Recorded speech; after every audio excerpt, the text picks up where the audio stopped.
Ya, kita lanjutkan menghitung jumlah total ATP untuk asam oleat yang dioksidasi.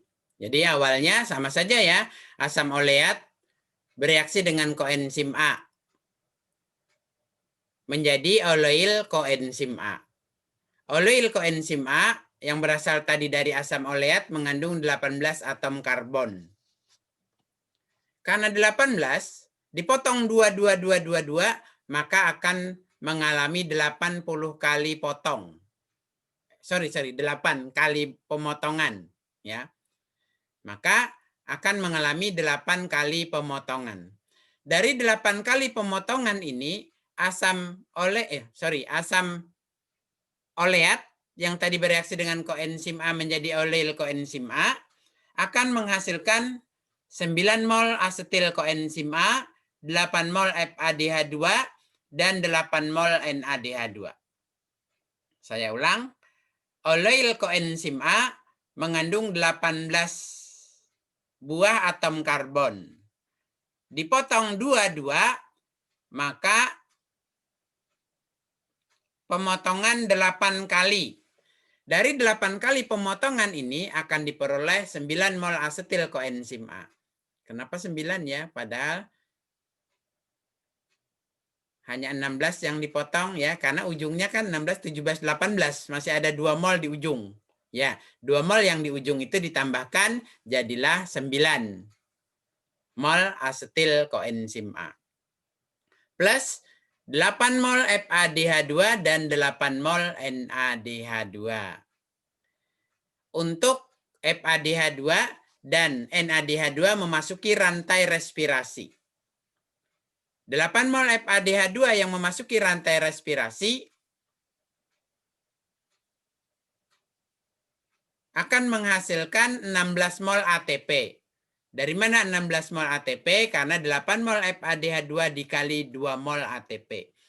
Setiap 1 mol ATP, setiap 1 mol FADH2 akan menghasilkan 2 mol ATP. Sehingga 8 mol FADH2 dikali dengan 2 mol ATP akan menghasilkan 16 mol ATP.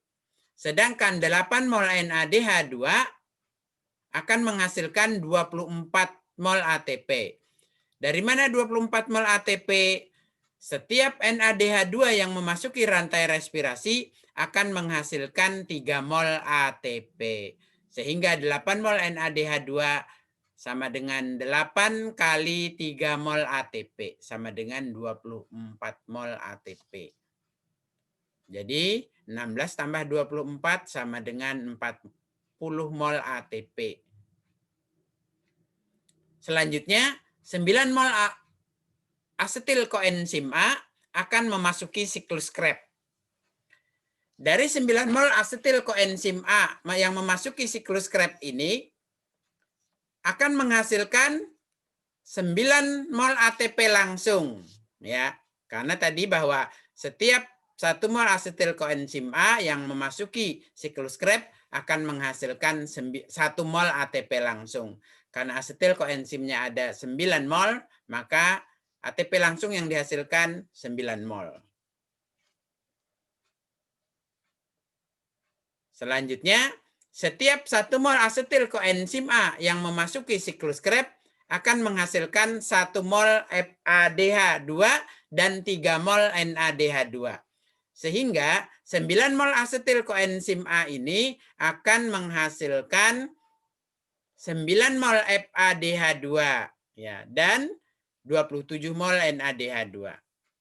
Dari mana 9 mol FADH2? Karena asetil koenzim A-nya 9 mol, maka 9 kali 1 FADH2. Dari mana 27 mol NADH2? 9 mol kali 3 mol NADH2. Jadilah 27 NADH2.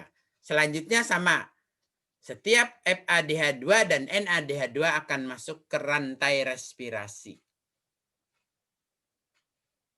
Ya, akan masuk ke rantai respirasi. 9 mol FADH2 yang berasal dari siklus Krebs di dalam rantai respirasi akan menghasilkan 9 kali 2 mol ATP, karena FADH2-nya hanya menghasilkan 2 mol ATP untuk 1 molnya.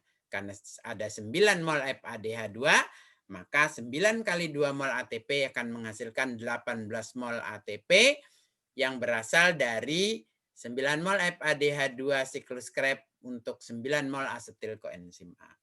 Selanjutnya, 27 mol NADH2 kali 3 ATP. Kenapa kali 3 ATP? Karena setiap 1 mol NADH2 yang memasuki rantai respirasi akan menghasilkan 3 mol ATP.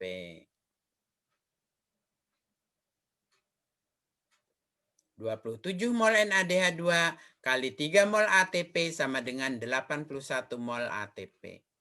18 tambah 81 tambah 9, ya. 9 molnya, 9 mol ATP-nya adalah langsung dihasilkan saat 9 mol asetil koenzim A masuk siklus Krebs. Kemudian 18 ATP, 18 mol ATP dari 9 mol FADH2 yang memasuki rantai respirasi. Dan 81 mol ATP dari 27 mol NADH2 yang memasuki rantai respirasi. Total ATP yang dihasilkan dalam siklus Krebs plus memasuki rantai respirasi dari siklus Krebs-nya adalah 108 mol ATP. Lalu kita jumlahkan dengan ATP yang tadi dihasilkan dari pemotongan 8 kali, yaitu 40 mol ATP. 40 mol ATP ditambah dengan 108 mol ATP, total ATP yang dihasilkan adalah 148 mol ATP.